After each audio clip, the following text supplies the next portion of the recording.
This is New Orleans, and this is a tomb, and this is the woman entombed inside. Mark 3 X's on the tomb, leave an offering, and shout your wish into the air. That's how the legend goes. But be careful what you ask of its tenant, whose voodoo powers reportedly still work even in the afterlife. Because Marie Laveau was a powerful voodoo queen, and along with telling you her opinions about what you ask of her, she'd probably also tell you to stop with the X's. Seriously, guys, enough already. Defacing a tomb is not cool.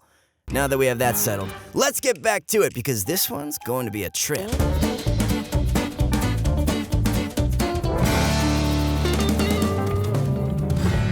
Where was I? Oh, yes.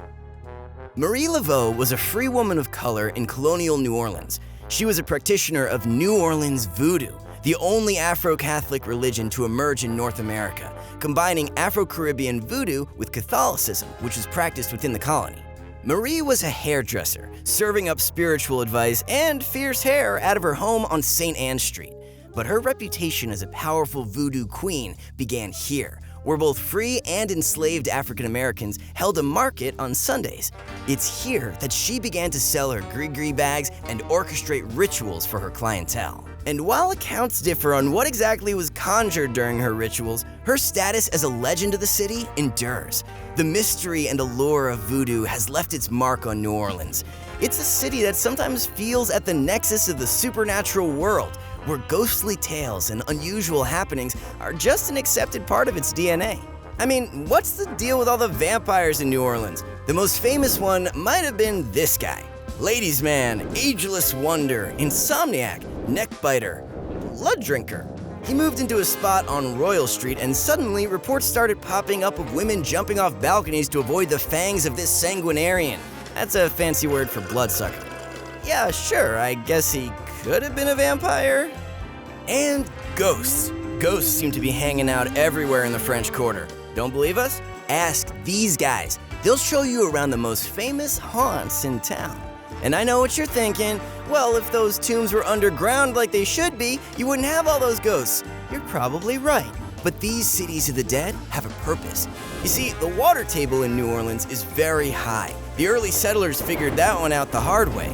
After a good rainstorm, the rising water table would literally pop coffins out of the ground.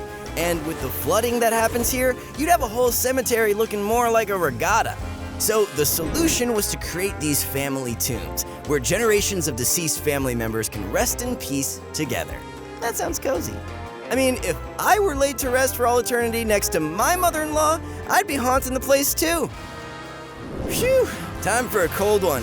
And while you're out here enjoying this Abita brew, hop over to the Abita Mystery House and, have a poke around. What the? Maybe it's the swamp. You know how people say there's something in the water? Well, maybe the swamp is the source of that something that makes New Orleans and really all of Louisiana just different. It was said that some of Marie Laveau's most spectacular rituals were performed right here in the wetlands surrounding Lake Pontchartrain. It can't just be coincidence that the swamp is also home to all kinds of folkloric creatures. The loup-garou, le feu-follet, the Honey Island swamp monster, the grunch, that's like the Grinch's Cajun cousin. Maybe the source of that supernatural je ne sais quoi is hanging out right here with the cypress trees and the alligators. There's no question, Louisiana's a trip.